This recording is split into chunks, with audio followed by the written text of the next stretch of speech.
Hello, my name is Hannah Hart, and this is Mental Floss on YouTube. Mental Floss! Flossing my brain, making it clean. Now, you might know me from my shenanigans on My Drunk Kitchen, so you might consider me an expert on the topic of alcohol. Ding! Now, did you know that liquor before beer, never fear, beer before liquor, never sicker, is not actually true? In fact, the order in which you drink booze doesn't even matter. And switching between beer, wine, and liquor all in the same night will not make you more drunk. In fact, it's all about how much you drink. And that was the first of many alcohol-related misconceptions that I'm going to clear up for you here today.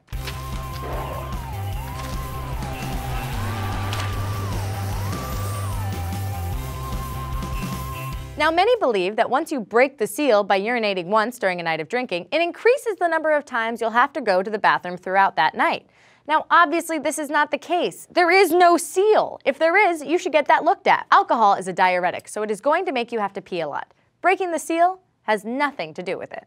And please, don't pee on marine mammals. Many blame it on the booze when it comes to weight gain and a so-called beer belly. But alcohol doesn't actually make you gain weight. So what explains all this weight I've been gaining? In fact, studies show that women who have a drink or two each day are less prone to weight gain than those who don't drink or those who sometimes binge drink. Oh, binge drinking, that's what it is. The studies point to a difference in the way alcohol is metabolized in the bodies of women who drink in moderation. As for the beer belly, that's just a result of calories consumed. Those calories can come from booze, or maybe the half a dozen breakfast burritos you consumed this week. One of the more bizarre myths about alcohol is that the brand Goldschlager contains its little gold flakes because they cut your throat on the way down, causing the alcohol to be absorbed quicker and leading you to get drunk faster. Bizarre, but thankfully untrue.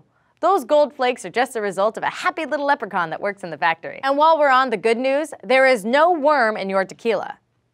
Well, there might be, but it's not necessary for the drink. This was a marketing scheme which originated in Mexico City in the 1940s. And yes, sometimes there is a worm, actually a butterfly larva, particularly in American tequilas. But check the label, and if it doesn't say con gusano, then it's larva-free. Now, some claim that alcohol can make you hallucinate, particularly if you've been drinking absinthe.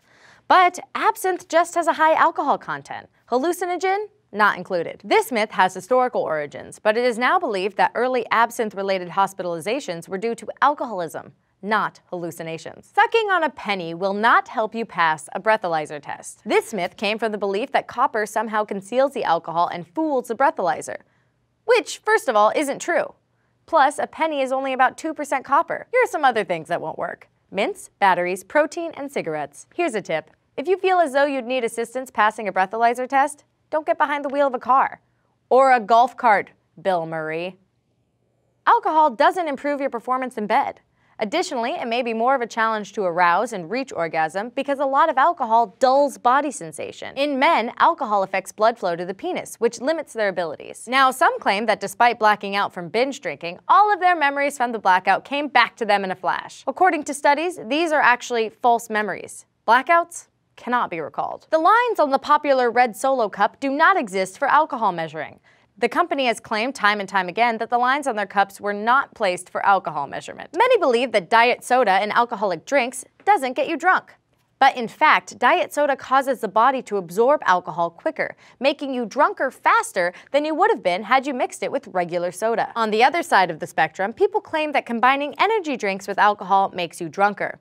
Turns out this combination just energizes you. Big shock. This may make you feel less intoxicated than you actually are, which typically leads to more drinking and poor decision making.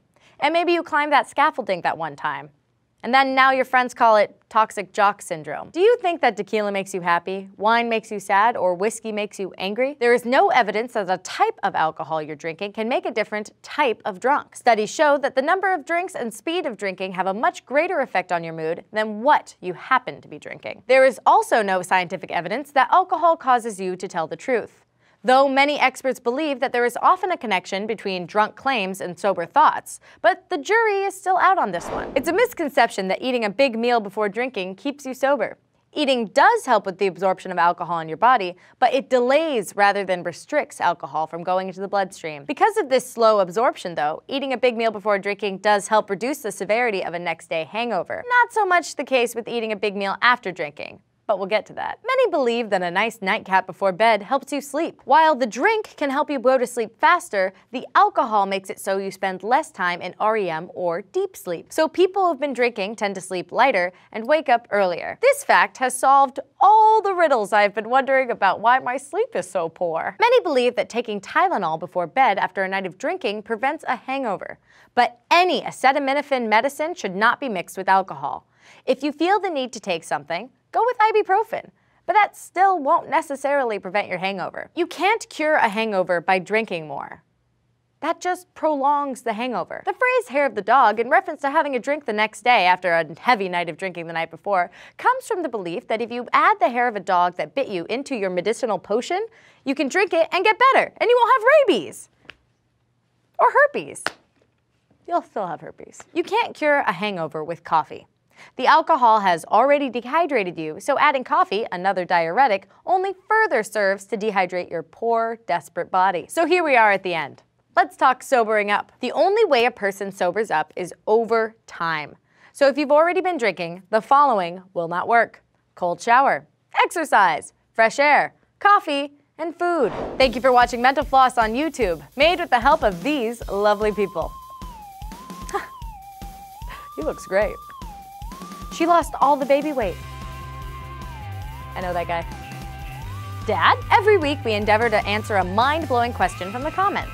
This week, Tori Parker asks, where was the first subway system in the US built and why? Great question, Tori. The first subway system was the Tremont Street subway in Boston. It was built in 1897 to alleviate traffic in the city.